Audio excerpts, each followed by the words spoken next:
Greater Israel की ख्वाहिशमंद सहनी फौज ने फलस्तीन में जुल्म और बर्बरियत के पहाड़ तोड़ डाले। इसराइली फौज का गजा में जारी हमलों का सिलसिला थम न सका। इसराइली हमले में हमास के सियासी ब्यूरो के रहनुमा शहीद हो गए। इसराइल ने गजा में हमले करके हमास के सियासी ब्यूरो के रहनुमा सलाहुल बर्दवेल को अहलिया समेत शहीद कर दिया।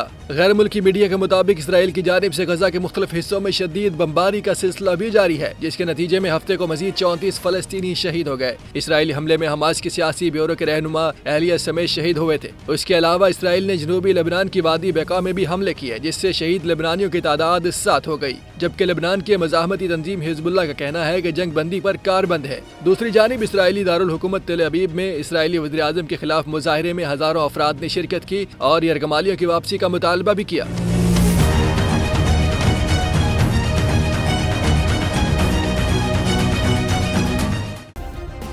सब्सक्राइब करें और बेल दबाएं ताकि कोई खबर रह न जाए।